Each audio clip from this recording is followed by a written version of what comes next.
Fala galera do YouTube, estamos ao vivo com o 5º episódio do nosso podcast Pode Projetar sobre projetos de engenharia. Sou o engenheiro Emanuel Weder e vai estar comigo aqui hoje um profissional, a primeira mulher que vai participar do Pode Projetar. Nós vamos falar sobre estruturas, sobre patologia, sobre carreira, enfim. Vai ter um papo bem bacana aqui e eu queria que ela se apresentasse para vocês. É a Marília.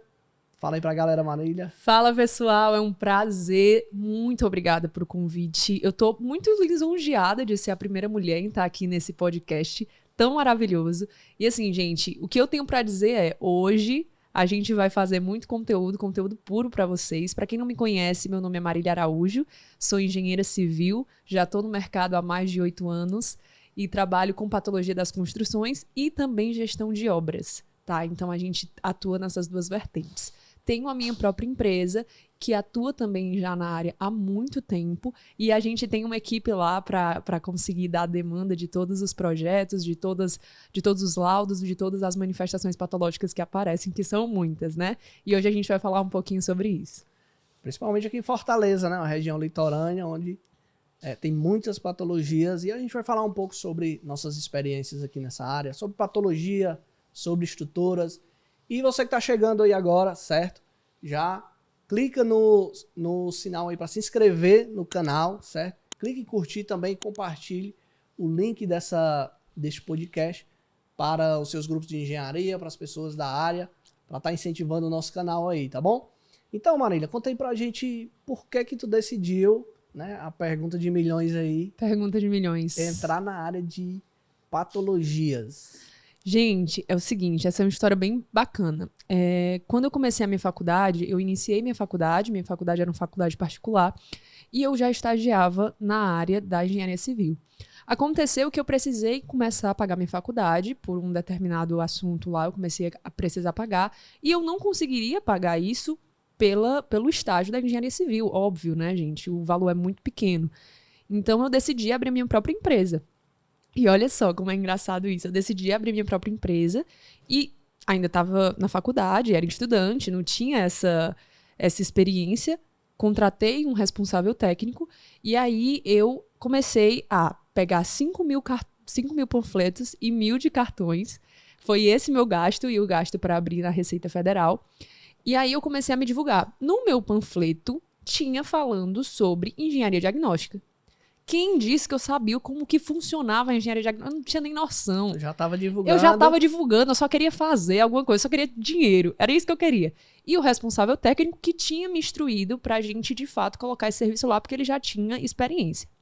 Acontece que o primeiro cliente que me ligou, eu ia lá de porta em porta, ia colocar os panfletos, ia colocar os cartõezinhos. O primeiro cliente que me ligou já foi pedindo uma inspeção predial. Falei assim, cara, meu Deus, e agora? Para tudo, o que é que eu faço? Eu não sei nem para onde é que vai. Aí liguei lá pro responsável técnico e falei assim, cara, me diz aí o que é que eu preciso perguntar pro cliente pra gente dar um orçamento. Aí ele me deu todas as instruções, eu perguntei. Depois desse episódio, eu comecei a enxergar. Eu falei assim, cara, se de todos os serviços que eu coloquei lá, de construção, reforma, esse serviço foi o primeiro que me chamaram, é porque existe uma demanda aí que eu nem sabia. E eu comecei a pesquisar sobre a área, comecei a estudar, comecei a entender. E aí eu me aprofundei, né? Eu fui estudando muito. Foi aí que eu descobri essa área, porque de fato, eu não tive essa área na minha faculdade. Eu não sei se você teve, mas eu não tive. Na minha faculdade, patologia era uma disciplina optativa. Você poderia escolher fazer ou não entre as suas optativas, né? Tanto é que eu também não sabia o que era patologia. Quando é que eu descobri o que era patologia? Quando eu estava querendo fazer algumas disciplinas optativas, né? Tem as optativas que são obrigatórias, você tem 3, 5 optativas que tem que fazer isso, você escolhe, né? E aí, quando eu fui pesquisar, aí eu vi patologia, né? Que quem ministrava lá onde eu me formei na Unifor era, se não me engano, o Emídio, que é um dos mais antigos professores de lá. E aí foi que eu vi, isso aqui é patologia, né? Patologia das construções. É uma área que, quando eu tive aquele primeiro contato, né, eu percebi que é uma área que você vai estudar em uma pós-graduação. E até uma pergunta que eu quero fazer depois sobre esse tema, viu? Então, foi meu primeiro contato com patologias, né? De entender. Exatamente. Mas eu não fiz a disciplina. Exato. Eu acho. Eu não fiz essa disciplina, assim, eu não tive esse conhecimento na faculdade. Eu busquei vários cursos para entender vários livros. O Helder, eu tenho tanto livro que tu não tem noção. Tenho muito livro sobre isso e fui procurar um conhecimento. Qual que é o problema? Hoje, eu não tenho eu tenho um você para ensinar sobre a engenharia estrutural, sobre cálculo, sobre tudo isso. Lá atrás, a gente não tinha isso. Não tinha. Não tinha você para ensinar, para mostrar, para dizer como é o caminho das pedras. Principalmente na sua área também, na minha área. Por quê? Porque na área da engenharia estrutural, né, do cálculo, do projeto estrutural, como é que funcionava? Só aquela panelinha que tinha aquele acesso que começavam a pegar o serviço. Quem não tinha um acesso àquela panelinha ali, não pegava. Tanto é que eu tentei, de todas as formas, estagiar em um escritório de cálculo, não consegui. Não consegue. Mandava currículo, visitava, perguntava o que precisava. Eu vou de estágio não remunerado. Não consegui de nenhuma forma. E eu sei disso por quê? Porque lá atrás eu precisei de engenheiros estruturais que eu não tinha, só tinha os caras que, né, já tinham nome, que sabiam, porque ninguém mais sabia, só tinha aquele conhecimento retido. E do mesmo jeito na patologia das construções também, na engenharia diagnóstica. Se você for ver hoje, não tem gente falando sobre isso. As pessoas não falam. Então, assim, se não for eu falando, divulgando esse serviço, que existe isso, e que por vezes aparece e o pessoal fala, eu nem sabia que isso existia. Eu não sei como é que faz. E às vezes as pessoas ficam achando que é uma coisa muito difícil, muito impossível, e não é. Não é uma coisa fácil, mas que exige conhecimento, só que você só precisa do conhecimento. Nada mais. Nessa área de estruturas, eu sei que existe mesmo essa...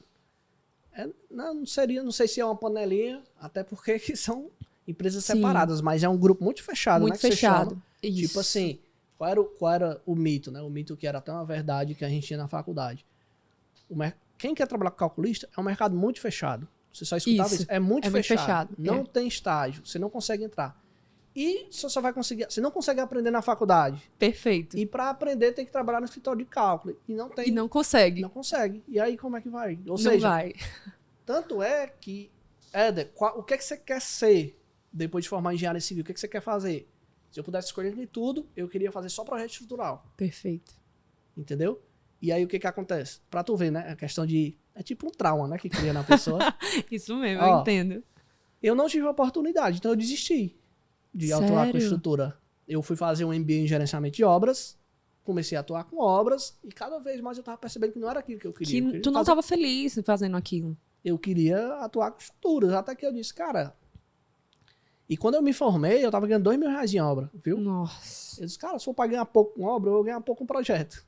E aí foi que eu fui do zero iniciar na área de estruturas, né? Então tive que aprender do zero. Por quê? Porque já criou aquele, digamos, trauma de que não tem essa vaga no mercado para você. Então você desiste, né? Tanto é que hoje eu faço projeto estrutural, instalação hidrossanitária e elétrica. Tem muita gente que eu faço só cálculo estrutural, eu faço só elétrica, eu faço só hidrossanitária. Por que eu quis as três? Porque eu tinha medo de não ter projeto estrutural. Sim, eu entendo. De não pagar as contas do mês porque não tinha demanda. Mas não, então quando não tiver esse, tem esse. Exato. Entendeu? Não, mas isso é muito real. E hoje acontece isso. De pessoas que se formam e ficam ganhando R$2.000, R$3.000. Isso é muito comum. Por quê? Porque elas têm medo. Elas têm receio de ir lá no mercado de trabalho. E ainda bem, e eu reforço, ainda bem que existem pessoas como você, como eu, que a gente consegue ensinar isso, consegue mostrar isso. Porque antes, eu não tinha ninguém. Eu quebrei tanto a minha cara, Éder. Tanto a minha cara que tu não tá entendendo. Imagina só, uma menina de 19 anos, mulher, na engenharia civil, tendo uma empresa própria, indo pro mercado de trabalho e, principalmente, meus principais clientes são comerciantes. Comerciante que você sabe como é que é, né? Aquele ali é leão por cima de leão. Então, eu tive que desenvolver isso de vendas, de falar em público, de conversar com as pessoas, porque senão eu ia ser engolida. E coisa que você não aprende na faculdade. Não né? aprende. Eu fico de cara quando você forma em engenharia civil, você se forma e você sai sem saber, por exemplo, eu quero ter um escritório. Tudo bem, mas E aí? Você não entende nada de custos fixos, de custo variável, de imposto, de contabilidade. Depreciação de do vendas, equipamento. Não entende vendas, de captação de cliente. Não sabe fazer uma proposta. Aí como é que você vai ser engenheiro calculista fechando projetos se você não aprendeu na faculdade a fazer uma proposta? Perfeito. Um orçamento. Perfeito. E é o que eu sempre digo. A faculdade, ela não vai te entregar uma carreira. Ela entrega um diploma. Ela vai entregar um diploma para você. E o que você vai fazer com aquele diploma, como monetizar aquilo ali, é muito importante. Talvez eu tenha, se eu tivesse esse conhecimento da engenharia estrutural, do cálculo estrutural, eu tivesse ido para essa vertente. Mas lá atrás eu não tive. Eu já projetei também, mas foi Ave Maria. Eu falei assim, cara, eu não quero isso pra minha vida. Deus me livre. Eu fui fazendo, tentando, procurando, porque eu não tinha ninguém pra me auxiliar. A partir do momento que eu tenho esse caminho, que eu tenho esse desvio do padrão, do normal, porque a faculdade ela nos ensina pra gente sair e ser CLT. É um fato. Ela sai e seja CLT. Você, como engenheiro estrutural, que projeta isso, as pessoas ficam, meu Deus, é muito difícil. Eu projetar uma estrutura, projetar aquilo ali. Eu tenho certeza que hoje você ensina para os seus alunos de maneira mais simples. De maneira mais fácil, que a pessoa consegue pegar, entender um método ali e ver aquilo ali. Porque na faculdade você não aprende, entendeu? Ah, mas eu aprendi pilares, beleza. Aprendi vigas em outra disciplina. Aprendi laje, beleza. Mas como é que faz completo? Exato. Se o cliente te entregar uma casa do zero, de alto padrão, lá no Alphaville, tu só tem o conhecimento da faculdade, tu faz? Não faz. Não faz. Primeiro, porque a faculdade não vai ensinar o software, que é o que vai te ajudar a fazer. Quando ensina, é o básico. É o básico, bem básico. E você não vai conseguir fazer um projeto desse na mão. Ah, mas eu aprendi na mão, eu fiz um curso. Tudo bem, mas se você quiser sobreviver no mercado, você não vai fazer isso à mão. Perfeito. Eu tô com 7 projetos estruturais hoje no escritório. Como é que eu vou fazer isso à mão? Não tem nem como. Então, uma coisa que eu bato muito, todos os meus treinamentos online, seja na área de BIM que eu tenho, na área de estrutura, quando o aluno entra, ele não vai ter ali um curso teórico. Perfeito, perfeito. Só de você falar isso, você já me ganhou. Teórico. O que eu faço? Seguinte, gente, isso aqui é um projeto de uma residência alto padrão, que é arquitetura. O que eu vou fazer? Do mesmo jeito que eu trato esse projeto no meu escritório, eu trato o treinamento. Então, qual é o primeiro passo? Vou analisar essa arquitetura, todos os detalhes, quais são as dificuldades, beleza. Entendi esse processo. Então, vou separar os arquivos agora e vou começar um projeto do zero. Vou configurar o software, vou lançar pilares e vou na sequência exatamente, passo a passo, como eu faço no escritório, com o pessoal que trabalha comigo. Perfeito. Por quê? Porque quando o aluno sair daquele treinamento, qual é a sensação que ele vai ter? Eu projetei uma casa.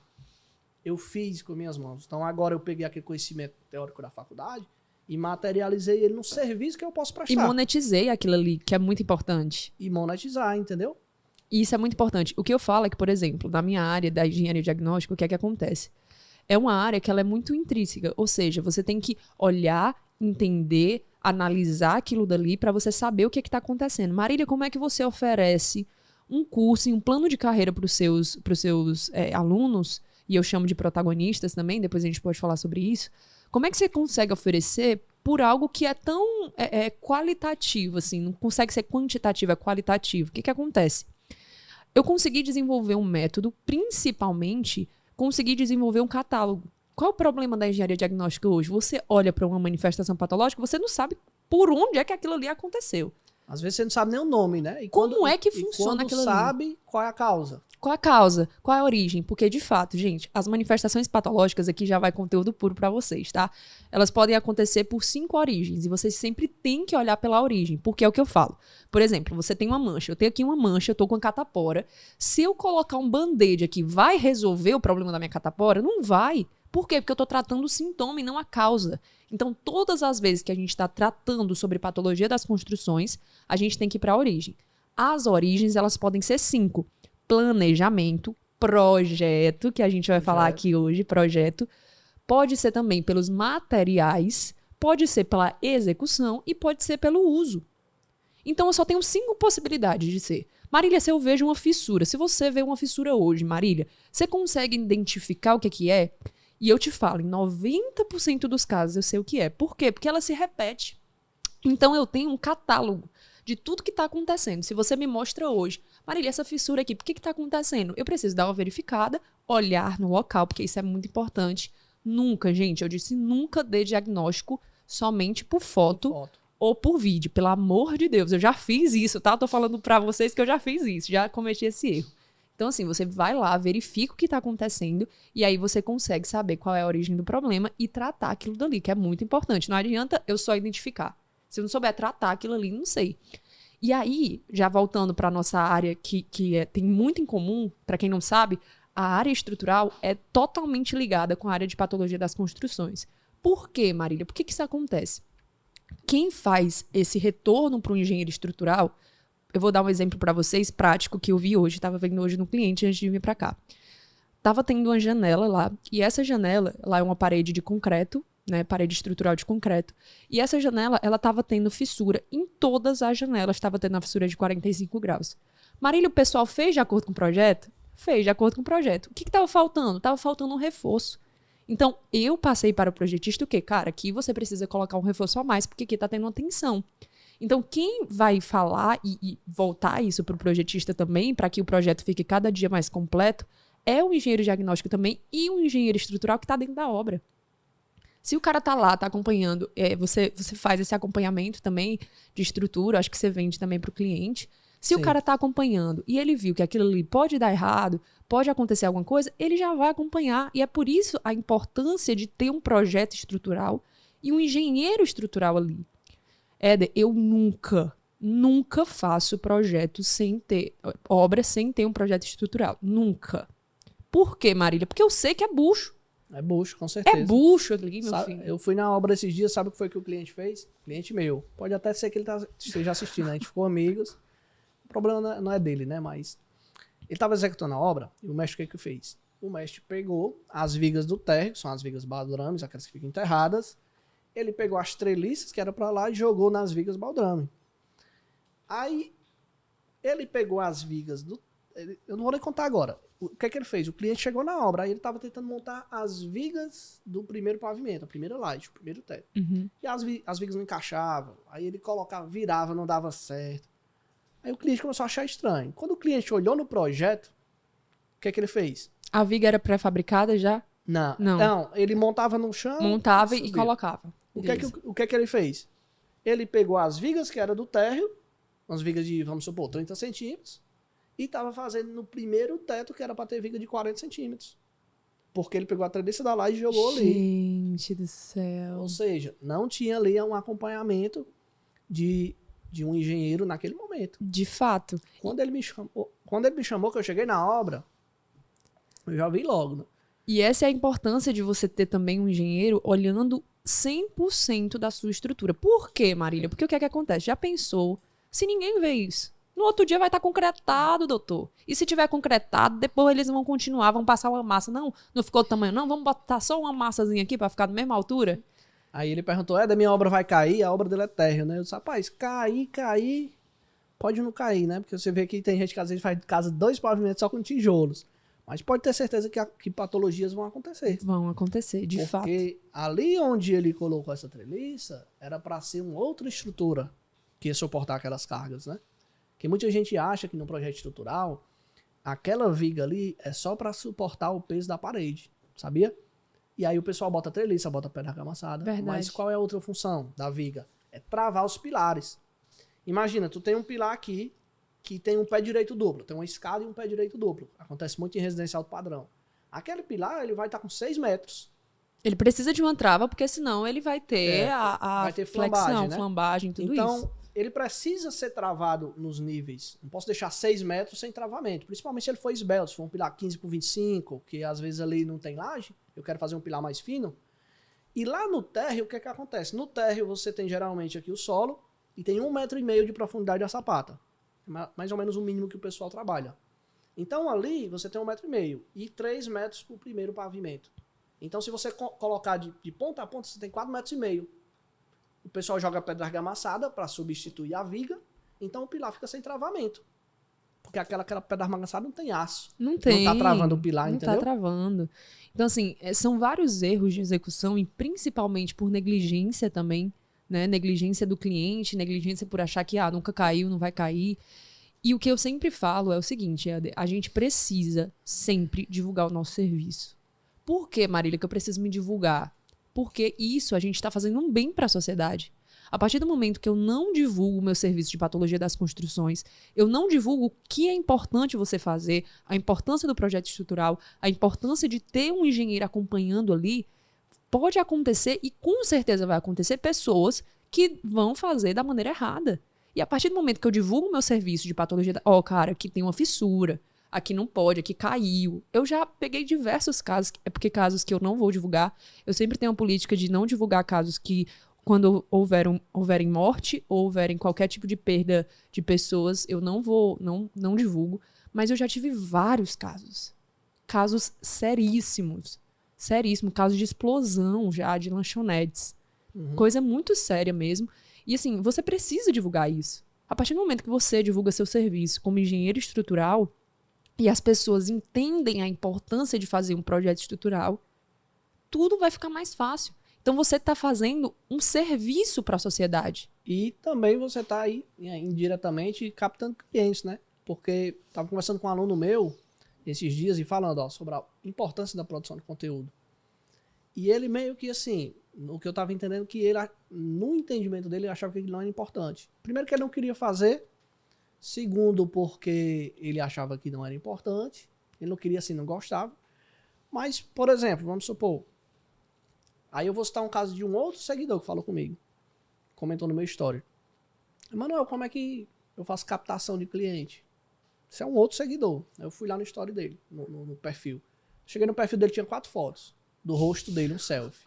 Engenheiro civil, tudo bem, mas engenheiro civil de quê? O que é que você faz? O que é que você vende, doutor? O que é que você tá vendendo pra gente? Não tinha uma foto na obra, não tinha uma foto fazendo projeto, não dizia que era especialista em estrutura, não dizia que era especialista em instalações ou patologias.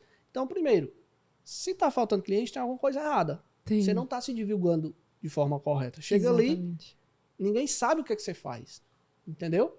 E aí, voltando pro caso do outro aluno, se ele não quer se divulgar, porque não gosta de internet, não gosta de aparecer, aí eu disse, não, mas você pode fazer um story sem aparecer, pode fazer texto, pode fazer um post estático em imagem, pode fazer um Reels sem ser com dancinha, mas tipo um Reels profissional, trabalhado, de maneira que você gosta, com capacete e tudo na obra, enfim.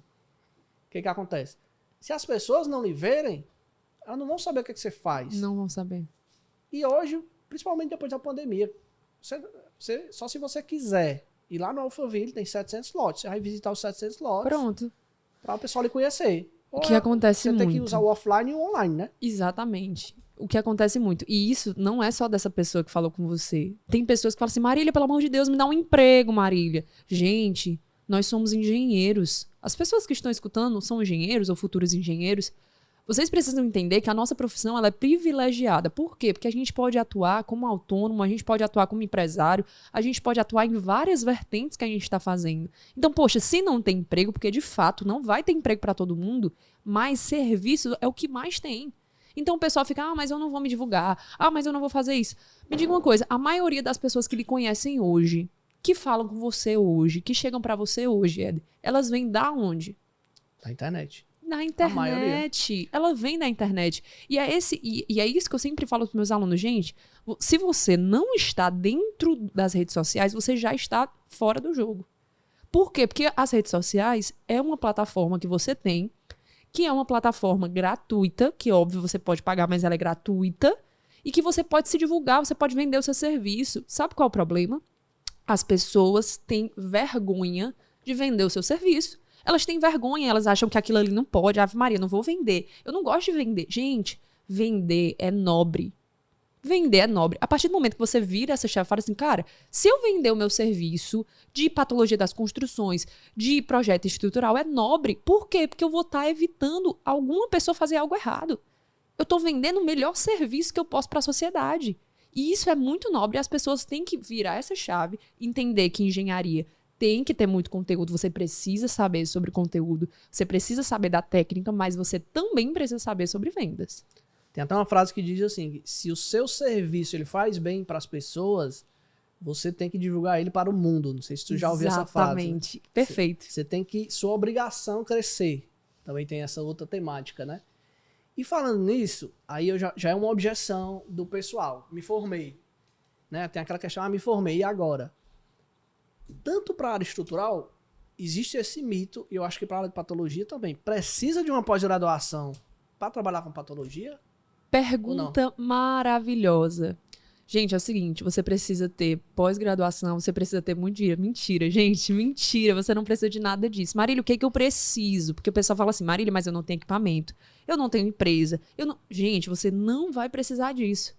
Para começar na engenharia diagnóstica, a única coisa que você vai precisar, e isso eu te falo que você vai precisar muito, é conhecimento. Se você tem um conhecimento, você não precisa de mais nada. Marília, mas eu não preciso fazer o laudo? Precisa. Você não tem isso aqui, que você está assistindo a gente, ou pelo computador? Então pronto, você já consegue fazer tudo. Por quê? Porque hoje, se você precisar, por exemplo, eu tenho vários equipamentos, de fato, porque hoje eu já estou num nível da minha carreira. Lá atrás, quando eu precisava de equipamento, o que é que eu fazia? Eu alugava. Alugava, né? Alugava. Se eu preciso de um drone, eu alugo o drone.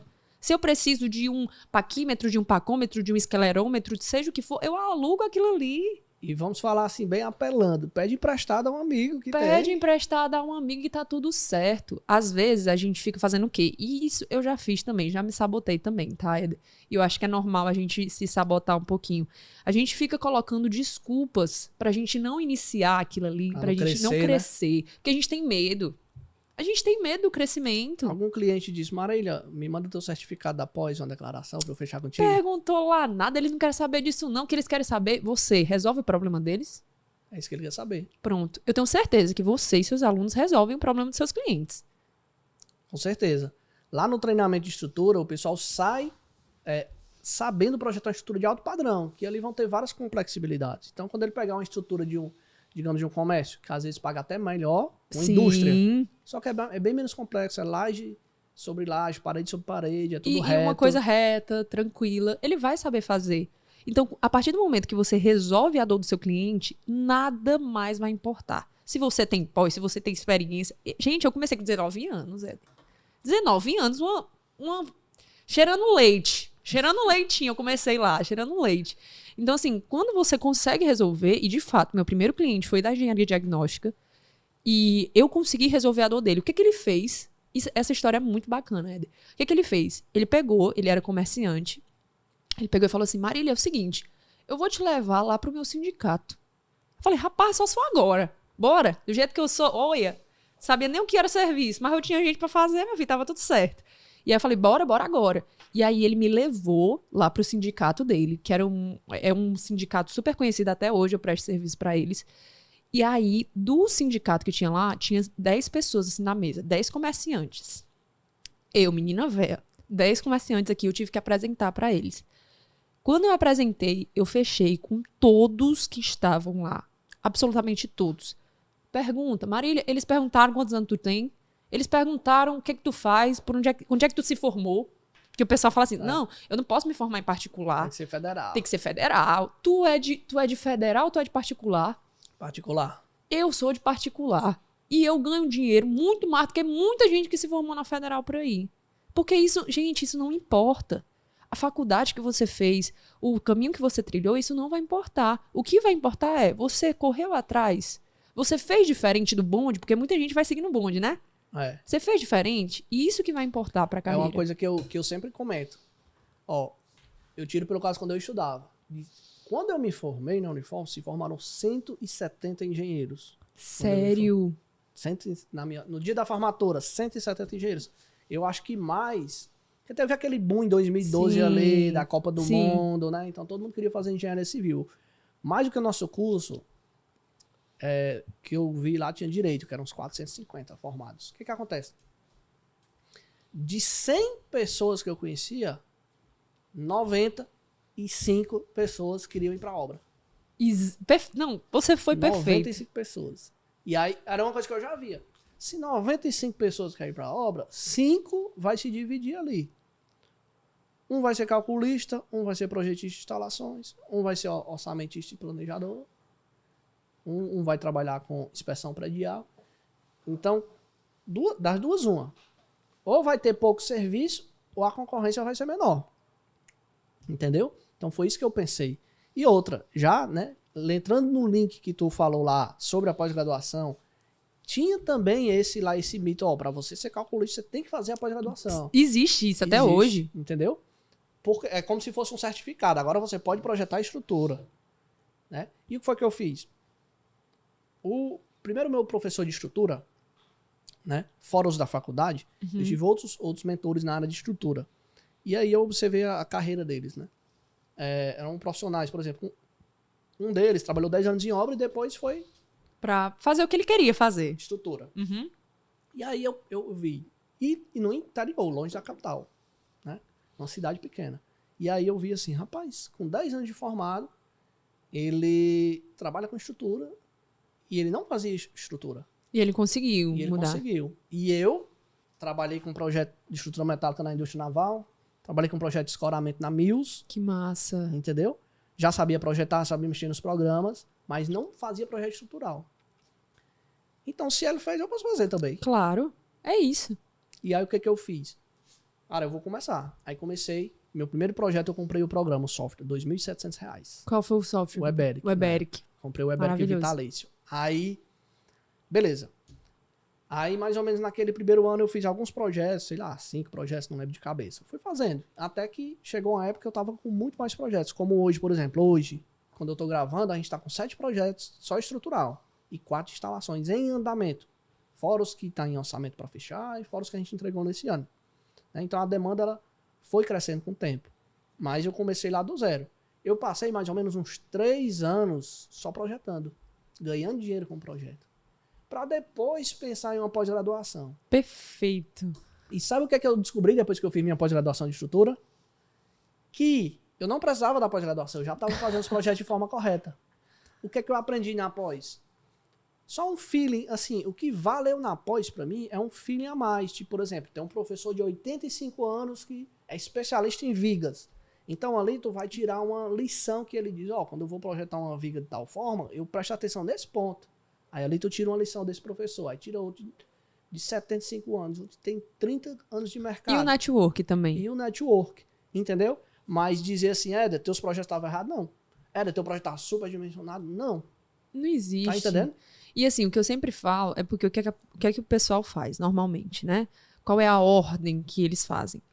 Saem da faculdade e eles já vão para uma pós-graduação. Como é que tu vai se dizer especialista em algo que tu nunca fez aquilo ali, rapaz? Tu nunca fez projeto estrutural. Tu vai ser o especialista e o Éder, que tá 3 anos fazendo, ele não vai ser?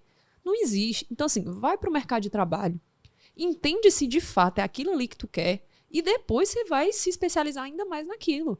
Por quê? Porque você vai contribuir ainda mais para a pós-graduação também. Porque na pós-graduação você tem que dar sua contribuição, você fala, você divulga o seu serviço. Por quê? Porque às vezes você tá lá na pós-graduação, como já aconteceu comigo várias vezes, e aí a pessoa fala assim, cara, eu não faço isso que você faz. Vou te contratar, a gente vai fazer uma parceria. Cara, muito massa. E eu vejo vários colegas que fizeram pós comigo, e também outros colegas que fizeram outras pós de estrutura, por exemplo, né, que é a minha área, que depois da pós, eles começaram a pós sem projetar e terminaram sem projetar. E outros estavam lá na pós para aprender mais sobre estrutura, mas para fazer obra, por causa das patologias, Sim. entendeu?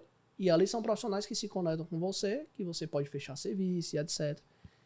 E para fechar essa questão de pós-graduação, pelo menos pelo meu lado, é o seguinte, hoje eu não fecho mais projetos só porque eu tenho título de pós-graduação em estruturas. Eu não vi nenhum cliente chegar mais só porque eu fiz a especialização, entendeu? Fora o network, isso aí é fora a parte, convivência, né? sim, de fato. Mas o título em si não, entendeu? E eu queria te fazer, na verdade, para a gente ter um conteúdo aqui bacana sobre patologia das construções, eu falei que as 5 causas das manifestações patológicas, uma das 5 era os projetos. Projetos, né? E qual que é a maior causa que eu vejo assim, nos projetos? É a falta de compatibilização. Isso acontece demais. Por que isso acontece?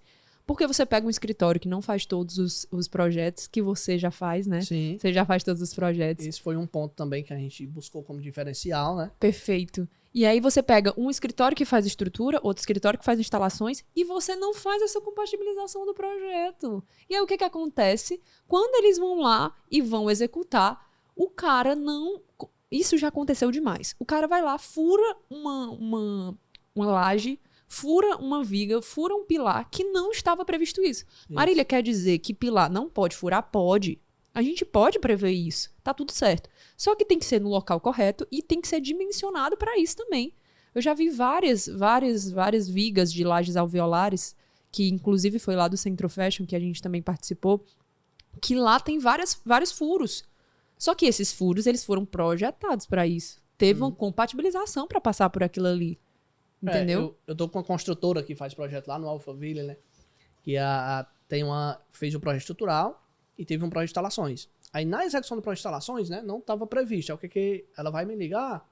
Eu posso furar essa viga aqui? Eu disse, não, peraí. Não é assim não, meu filho. Não é assim que se esfola um bode, não. Deixa eu olhar aqui no projeto. Aí eu olho a viga, né?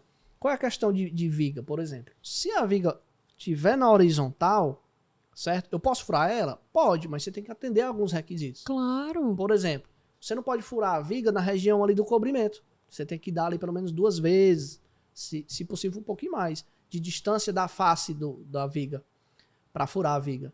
Por exemplo, você não vai furar uma viga com um tubo de 150. Não pode. Dependendo Entendeu? do tamanho da viga, não tem sentido, porque você vai tirar a resistência ali dela. Tirar a área de concreto. Aí, por exemplo, outra questão. Se a minha viga for uma viga biapoiada, todo mundo, né, que já estudou resistência materiais sabe o seguinte, que ela vai ter um momento mais ou menos assim. Isso, certo? perfeito. E que na ponta é zerado. Então, embaixo, essa viga vai estar sofrendo a tração, que quem vai suportar é o aço. Quer dizer que embaixo, principalmente ali próximo ao meio da viga, eu posso tirar região de concreto, na parte, digamos, ali do aço, da linha neutra para baixo, ali do meio para baixo da viga. Eu posso furar, sem precisar verificar no projeto. Não, perfeito. Entendeu? Você foi muito perfeito nessa colocação. E as pessoas, o que é que acontece?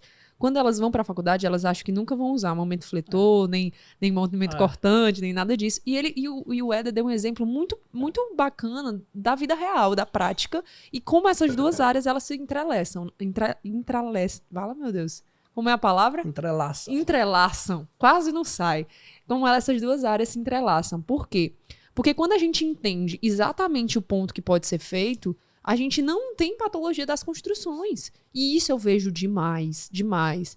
Fissuras, manifestações patológicas, flambagem, flexão, tudo isso nos elementos estruturais, principalmente, porque eles não fazem de acordo com o projeto, ou então não tem uma compatibilização. Em relação à compatibilização, novamente falando do furo das vigas, por exemplo, aí tem algumas vigas que, por exemplo, tem uma viga, ela tem um apoio no pilar, um pilar intermediário e no terceiro pilar. Certo. Essa viga ela tem um momento assim, ó. Isso.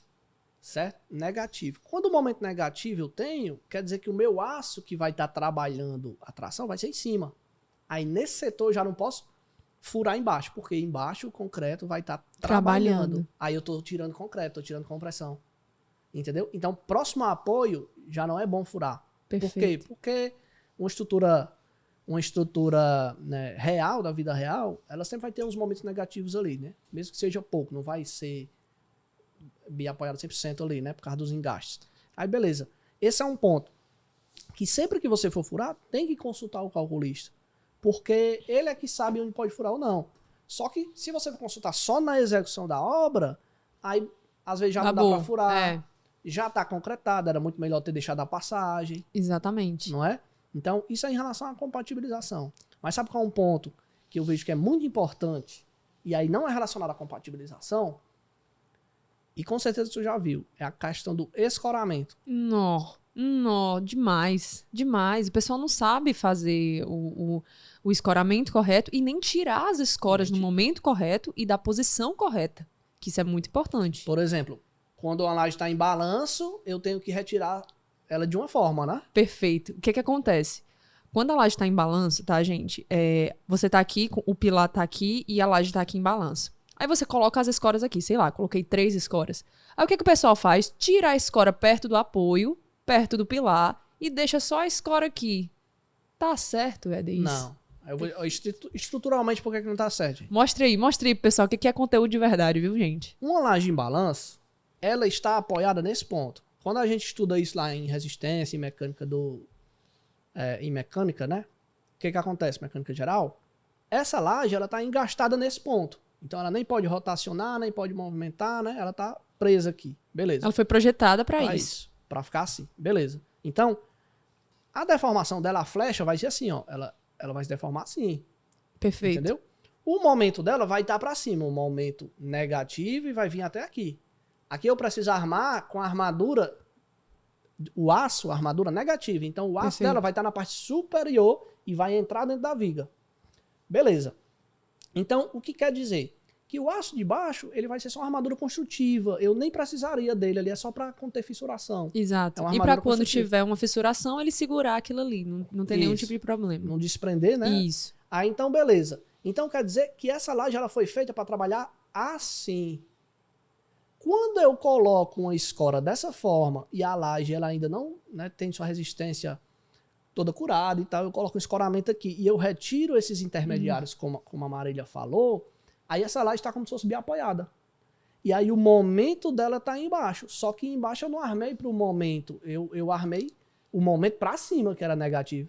E minha armadura com diâmetro de 0,5 polegada tá em cima. Embaixo tá com armadura de 6. Isso. E aí, com esse momento, talvez precise de uma armadura de 10. Então ela tá trabalhando de uma forma que ela não foi projetada.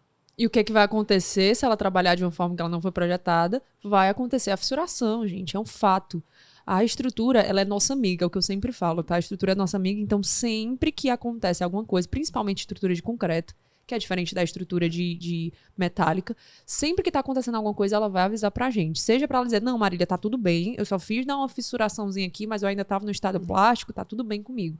Ou não, está acontecendo algo pior e a gente precisa ver. Então, isso que você falou de escoramento e de projeto de escoramento que o pessoal não faz. Não entende a importância disso, é muito, gente, não muito sabe importante. Fazer, né? Não sabe. E te falar o seguinte, essa questão da laje, ó, a laje em balanço e pilares são elementos que derrubam uma obra, entendeu? Não que a laje vai derrubar uma obra, mas a laje não é igual a uma laje que tá com 4 apoios. Uma laje que tá com 4 apoios, ela não vai cair de uma vez, Sim. entendeu? Já a laje de balanço, se ela for mal feita, ela pode cair. Por quê? Porque o único apoio dela é aquela viga ali, ó. Se ela tiver engastada naquela viga.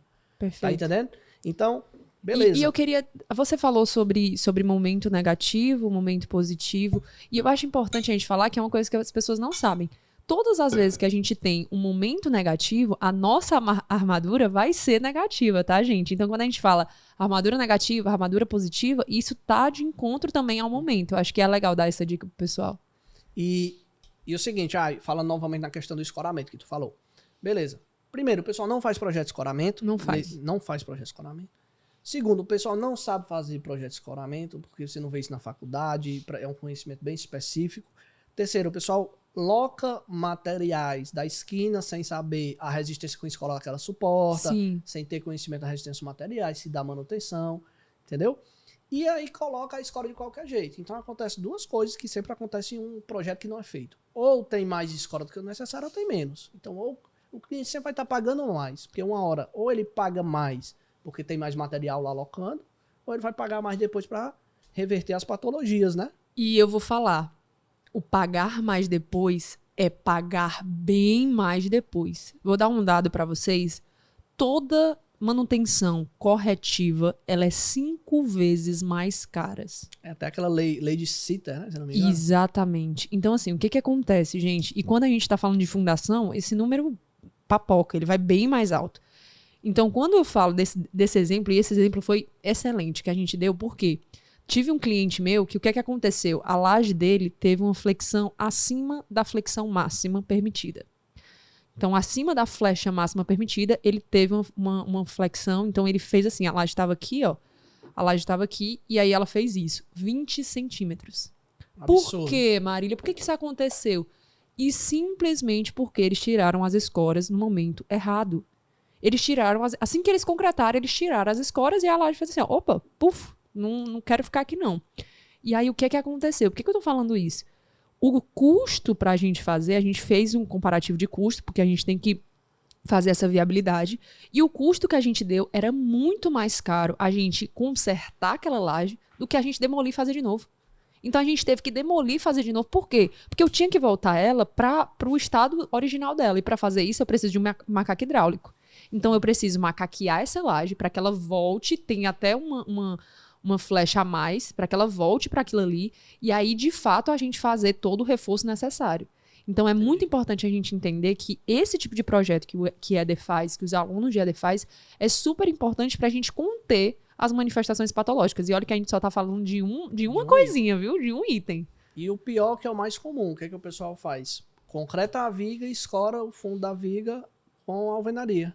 Gente... Aí é pedir pra trincar, né, Marília? É pedir pra trincar. O que acontece? As pessoas acham que isso pode acontecer. A partir do momento que você faz uma viga e escora aquilo ali com a alvenaria, o que você tá transformando aquilo ali em uma alvenaria estrutural? Então, você está transformando aquilo ali, aquela viga não precisava nem estar ali, tá? Você está transformando aquela sua edificação estruturalmente que está sendo segura por aquilo ali. Então, o que vai acontecer? Primeiro, aquela sua alvenaria, ela não tem resistência para isso. Porque Não quando a tem. gente usa uma alvenaria de vedação, é uma Alvenaria, alvenaria... gente, é vedação. Ela só tá ali pra tapar o espaço. Ela não é pra resistir a esses Exatamente. esforços, entendeu? Então, o que vai acontecer? Ela vai ter uma fissura vertical. Todas as vezes que vocês verem uma fissura vertical ali, é porque houve algum tipo de flexão. Presta atenção, vai pegando essas dicas.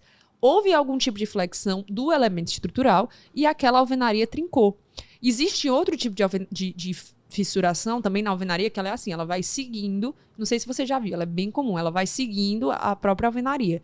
Então, ela faz esse caminho da alvenaria. Isso acontece quando a gente não tem a resistência da argamassa. Então, olha duas coisas diferentes. E uma é super importante e a outra nem é tão importante assim. Tá? Então, era importante a gente falar sobre isso, porque é conteúdo para vocês de manifestações patológicas. E lá no meu curso de estruturas, meu curso online para os alunos, tem um curso dentro dele só sobre escoramento. Como projetar, como fazer o dimensionamento, como locar equipamentos, enfim, um curso completo para o pessoal. E nunca vi um curso desse no mercado sobre escoramento, ensinando sobre escoramento. De fato, E eu eles também têm nunca lá vi. de bônus, entendeu? Que vai influenciar bastante. Mas comenta aí outra questão técnica sobre estrutura e patologia, o que, que a gente pode ter aí. Gente, eu tenho tantas que eu quero passar pra vocês, mas ó, vamos lá. Eu já falei dessa que a gente tem quando a gente tem algum tipo de flexão. E principalmente se atentem quando você tem um pilar, isso é bem importante. E você tem umas fissuras embaixo daquele pilar. Não é nem no meio, que aquilo ali vai ser uma flambagem, e quando tem no meio essa flambagem é por conta da sobrecarga, mas ela tá embaixo. O que acontece ali? Principalmente quando a gente não projeta a fundação da maneira correta. E aí vai ter uma fissuração embaixo daquele pilar. E isso aconteceu comigo em algumas vezes já. Na primeira vez que aconteceu, eu fiquei pensando, porque isso não tem livros, tá, gente? Isso aqui é vivência prática pra vocês. Então eu fiquei pensando, fiquei, cara, o que é que deve ser isso? Que estranho esse tipo de fissuração, que coisa mais estranha embaixo do pilar, eu nunca tinha visto isso. E quando eu fui ver, eu falei assim, cara, isso aqui, será que aqui não tem fundação, pô, nesse pilar? Não pode.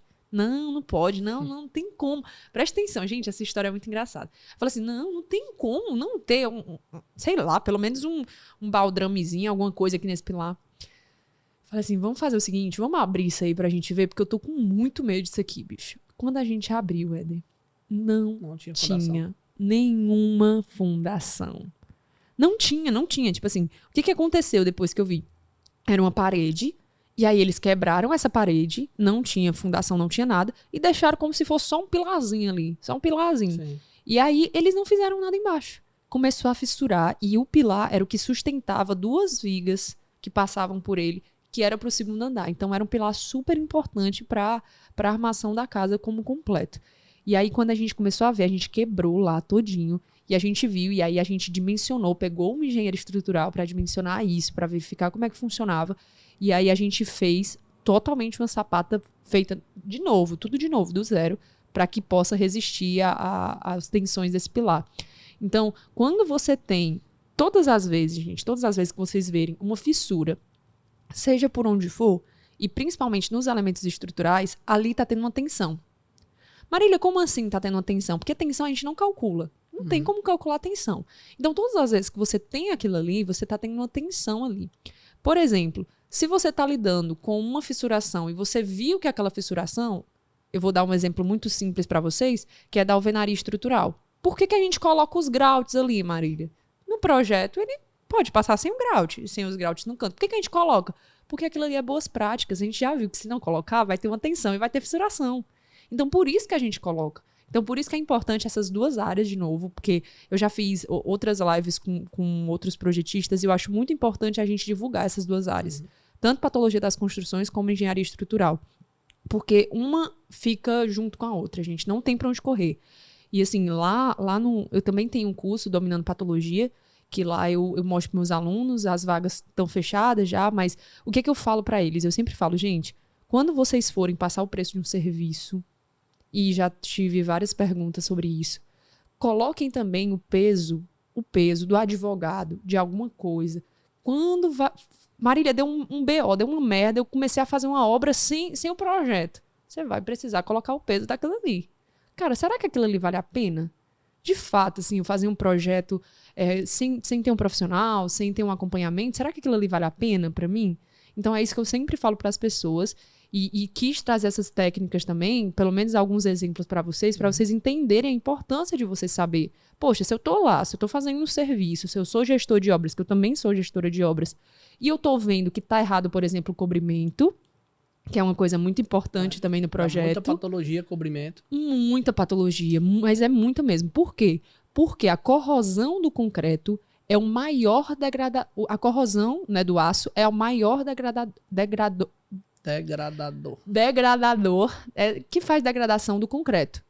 Então, ele é o maior causador de degradação do concreto, o aço. O aço. Quando eu tenho qualquer tipo de manifestação patológica no aço, e quando eu não faço, não obedeço o cobrimento que o meu projetista fez, projetou, pensou, viu qual era a classe de agressividade daquele local, vai acontecer a carbonatação, que é uma manifestação patológica super comum. Ela vai começar a expulsar o concreto, né? Fissurar. Ela começa a ter a tensão lá, então ela começa a expandir, a crescer aquilo ali por conta da oxidação. Então ela cresce e fissura todo o concreto.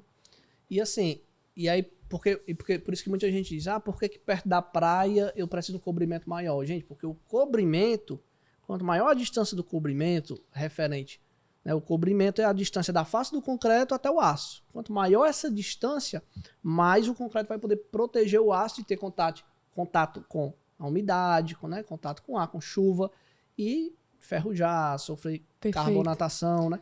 Então, assim, só que ainda, o que algumas pessoas não sabem, principalmente quem não projeta ainda, que a NBR, ela diz o seguinte, ó, vamos supor, em uma área comum, mais comum, você pode fazer um cobrimento no pilar de 3 centímetros. Sim. Uma área, digamos, com região com praia, é interessante você aumentar para 4 centímetros. Só que a NBR, fora isso aí, ele deixa você descontar meio centímetro. Ou seja, um pilar meu que eu deixo 3 centímetros para cada lado, eu poderia deixar 2,5 para cada lado. Um pilar meu que tem 4 centímetros para cada lado, eu poderia deixar 3,5 centímetros para cada lado. Só que aí você tem que garantir o controle rigoroso na execução do concreto. Perfeito. Ou seja, você tem que ter muita confiança na construtora que vai executar isso, porque a norma ainda permite. Sabe onde isso pode ser usado? E eu já vi muito ser usado? Em obras residenciais. O pessoal quer economizar em tudo, né? Sabe como é. Então, beleza, vamos economizar nos pilares. Eu quero um pilar de 14, que é a seção mais fina. Aqui pode. Para mim fazer um pilar de 14, por exemplo, eu não posso ter um cobrimento de 4 centímetros. Não vai dar. Tem 4 com 4, 8, sobra mais 4, né? Como é que eu vou passar o aço, estribo e tudo? Não dá. Então, assim, numa região onde eu tô com 3 centímetros, se eu quiser, né, colocar 2,5 centímetros, posso? Pode. Mas aí você teria que ter Você tem que ter essa sensibilidade também. Você tem que saber, poxa, quem que tá executando? E principalmente, o que as pessoas economizam, Éder? E a durabilidade, né? Lá na frente, claro, isso aí vai o que as pessoas pensam? Não, eu vou economizar aqui com esse espaçador, porque espaçador não vale a pena eu comprar, e vou fazer do jeito que dá. Vou botar pedra, vou botar qualquer coisa. Gente, não façam isso. Não façam. O cobrimento é de extrema importância para a vida útil. E o que você mais vê em obra que é feita de qualquer jeito é feita sem espaçador. Aí não garante o cobrimento. Aí você pega a armadura, ela tá assim, ó, não tá no mesmo nível, retilínea, né? E tudo isso influencia na trabalhabilidade do concreto, na trabalhabilidade da estrutura. Tudo isso vai influenciar, gente. E é coisa simples. Poxa, um espaçador, pô. O pessoal não faz da maneira correta. E aí o projetista pega, e projetistas que não têm grande experiência, ou projetistas que não confiam no executor, e fala assim, cara, vou colocar um cobrimento maior aqui.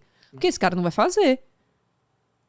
E isso é bem problemático. Por quê? Porque a gente deixa uma construção mais robusta, porque a gente não tem confiança naquele executor, porque não é só isso. Às vezes a pessoa pensa e fala assim, mas aquele projetista fez lá ele superdimensionou aquilo ali. Calma, mas por que ele superdimensionou? Será que realmente é porque ele é ruim, é porque ele não sabe, ou é porque ele tá prevendo alguma coisa? Tem um cliente meu que ele fala assim, Marília, é o seguinte, nas minhas obras, a gente superdimensiona isso aqui porque a gente sabe que a obra vai fazer cagada. Uhum. E como a gente sabe, a gente já faz isso aqui pra gente evitar qualquer tipo de transtorno. Porque senão vai ter manifestações patológicas e vai ter qualquer tipo de problema ali na frente que a gente quer evitar. E tá tudo certo. E essas áreas, elas são muito relacionadas, né? Por exemplo, quem estuda sobre patologia, se ela souber fazer um projeto estrutural, por exemplo, ela vai Não é que ela é obrigada a trabalhar com esse tipo de serviço, mas ela vai entender como a estrutura se comporta. Sim. Consequentemente, ela vai entender como essa estrutura pode causar patologias na construção e vice-versa. Por exemplo, eu como um engenheiro calculista, para mim é muito bom saber quais tipos de patologias podem acontecer devido à estrutura, porque isso vai me fazer um melhor projetista também, entendeu? Perfeito. E outra, ganhar mais clientes. Porque na negociação com o cliente você diz, isso aqui pode causar fissura se você não fizer um projeto. Claro. E, né? eles gostam de saber disso, gente. Eu tenho vários clientes, assim, eu não sou a mais barata da região, tá? Mas eu sou a pessoa que, de fato, vai resolver o problema deles. Então, eu tenho vários clientes que chegaram pra mim, e clientes mestres de obras também, que as pessoas têm esse preconceito, às vezes, com mestre de obra, mas Sim. é um excelente cliente e parceiro pra você. Acabei de fechar uma igreja agora de 3 pavimentos que o mestre que me indicou, que tinha feito um outro galpão que eu fiz o projeto estrutural. Não, Entendeu? excelente, excelente. E aí ele me ligou e falou assim, olha, recebi uma indicação de você e tal, não sei o quê. A gente tá com isso, eu vou te mandar as fotos e você pode me retornar a ligação? Eu falei, beleza. Mas, de novo, nunca faça nenhum tipo de diagnóstico por foto. E aí ele me ligou e disse assim, aí você deu uma olhada? Eu falei, dei. E eu comecei a falar, olha, isso aqui pode ser isso, pode ser aquilo. E comecei a falar com ele, explicando o que poderia ser. E aí ele falou assim, cara, eu falei, mas eu cobro por hora, então meu valor, né, eu cobro por hora e tal. Ele falou assim, eu não quero nem saber quanto é que é, eu só quero que você venha aqui, porque você, cobrando pelo telefone aqui, você já me falou muito mais do que o engenheiro que veio aqui de graça. Uhum. Então não existe isso de, Marília, mas eu tenho medo de cobrar, Cara, se você souber fazer, já era, morreu, não tem pra onde correr. Eu não quero saber o valor, eu quero saber quantas vezes parcela, né? Eu quero saber quantas vezes parcela. O valor não importa, não. Ei, Marília, deixa eu te perguntar em relação... Eu lembrei aqui, né? E aí eu queria, não te perguntar, confirmar. Essa questão, gente, que a Marília falou sobre os livros de patologia. Não tem. Não tem. Sabe por que não tem, ó? Eu lembrei qual foi o meu primeiro contato com patologia. Antes de me... Eu sou professor desde 2014, né? Antes de me formar, presencial, era professor, coordenador, orientador de estágio. Então, antes de me formar em engenharia, eu fui fazer um concurso para professor do IFCE, que é o Instituto Federal. E aí eu fiz 2 concursos. Um para professor substituto, lá para Juazeiro do Norte. E aí o tema da prova era patologia. E nesse concurso era só você dar aula. Você dava aula, se você passou, entrava com os títulos e pronto, não tinha prova escrita. Beleza, então eu não tinha contato com patologia, ali foi a primeira vez. Aí eu vi patologia, eu tava no 10º semestre. Aí eu fui lá, peguei os livros de patologia. Um livro que eu achei um pouco sobre patologia foi um livro do perito criminal, que era para concurso, mas tinha muito pouca coisa.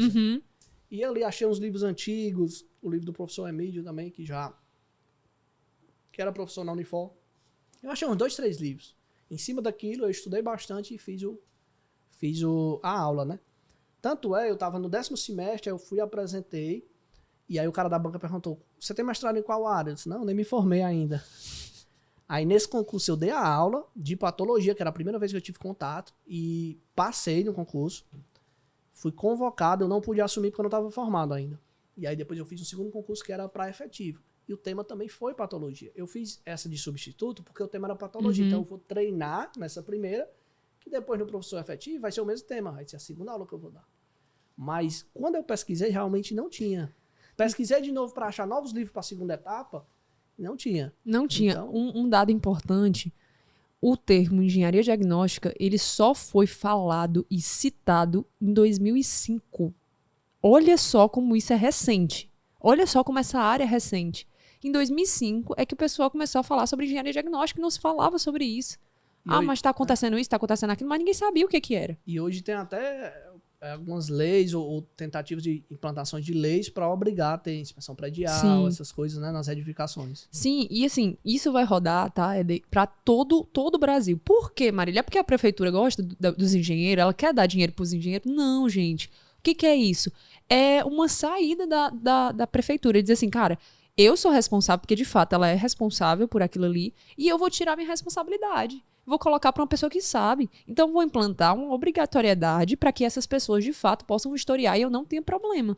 Então, por isso que é tão importante, porque isso vai rodar para todo o Brasil. Então, quando você tiver esse conhecimento agora, vai ser muito melhor, porque você vai beber água limpa, entendeu? Entendi. Gente, então é o seguinte, ó. Vamos fechar com essa dica da Marília aí. Já estamos chegando a 1 hora do nosso 5º episódio, certo? Conteúdo bem bacana aqui, a gente falou sobre a parte técnica, sobre estrutura versus patologia, sobre cliente, sobre mercado, sobre carreira, graduação, né, Pós-graduação. Pós-graduação. E aí, gente, antes da gente fechar, eu queria que a Marília desse uma palavra final aí, fizesse o fechamento, e aí depois a gente faz aquela de praxe para vocês seguirem o canal, né? Primeiro eu tô muito feliz em ser a primeira mulher que está aqui, e não quero ser a única, tá? Porque eu sei que tem muitas mulheres boas aqui na engenharia, e é isso que eu sempre prezo, para que esse mercado ele seja cada dia mais difundido. Tô muito feliz em estar aqui com você, acho que nossa conversa foi muito rica mesmo, muito obrigada por isso. E gente, assim, por gentileza, tá? Se inscrevam no canal dele aqui, porque só tem conteúdo bom, só tem gente fera aqui. Sigam ele no Instagram, me sigam também, para quem não me conhece ainda, @marilia.eng, e só agradecer mesmo. Muito obrigada, eu acho que foi um papo super bacana. Tá certo. Muito obrigado, Marília, pela participação, por ser a primeira mulher que participou aqui, certo? Com certeza não será a última. E o papo foi muito bacana, a gente falou, diria que até agora foi o podcast que a gente se soltou mais, conseguiu ter uma narrativa muito boa, assim, sequência de conteúdos técnicos, misturando com carreira, viu? Então, parabéns pelo seu conteúdo, pelo trabalho que você vem desenvolvendo nas redes sociais, certo? Gente, vou deixar aqui todas as informações das redes sociais da Marília, certo? Seja YouTube, Instagram, para vocês seguirem ela lá, certo? E se inscreva também no meu canal aí do YouTube, que em breve teremos próximos episódios. Você pode comentar temas e convidados para participar aqui do Pode Projetar. E eu encontro vocês em um próximo episódio, tá bom? Não se esqueça de se inscrever no canal, de clicar no joinha e compartilhar esse vídeo com os seus colegas profissionais da engenharia. Então, até breve, até o próximo episódio do Pode Projetar. Tchau, tchau, pessoal. Valeu, galera.